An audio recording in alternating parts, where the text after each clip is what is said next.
you disciplined in the presence of others, or are you self-disciplined? So a good example of this is, imagine someone who's in the army versus someone who's not in the army, just at home, going about their normal life. I used to think like the army is like a good thing, maybe something I should have done when I was younger. But it made me realize people in the army, they're not self-disciplined. They've got a military guy barking orders at them, telling them what to do. So waking up early in the morning, going in the cold water, that's not by force. You've actually got someone forcing you to do that. And yeah, they are forcing you to do those things, forcing you out of your comfort zone, but that's not a conscious decision. That's you being told what to do. So what happens when the military man is not there telling you what to do? You'll often find a lot of these army guys, when they go home, or they finish their training, or their training camp, or their mission, a lot of these guys, they get fat, or they lose discipline, and they can't push themselves because they've always had someone pushing them. And of course it can go either way. Someone could have had discipline in their life from the army, and that could have translated to so many other areas. But there's an example of a guy I know who used to work in the military environment. I don't know whether it was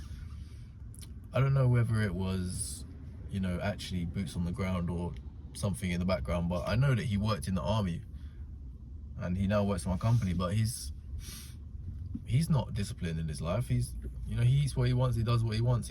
He's not like, I wouldn't have thought of him as an army guy. It's also like school. When you're in school, you've got a teacher, and you've got rules and boundaries, people telling you what to do. Don't do that, you can do this, don't do that. And the moment you leave school, suddenly the shackles are off, you can do what you want.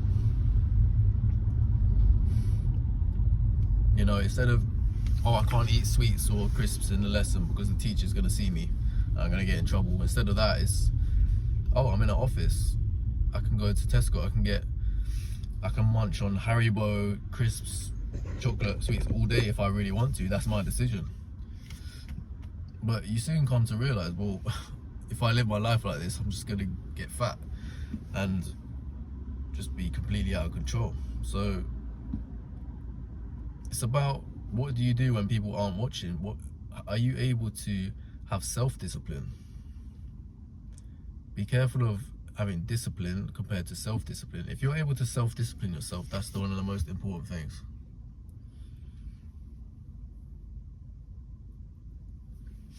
When the authority figure is not there, are you able to take action? Can you do the work in private that you get rewarded for in public?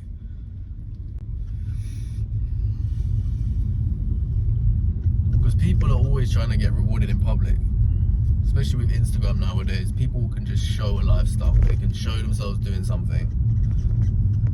They can skimp the work and show people that, look, I'm this guy, I'm that. But very soon people are going to realize that you're not that guy, because you're not able to actually discipline yourself. That's the most important thing, self-discipline.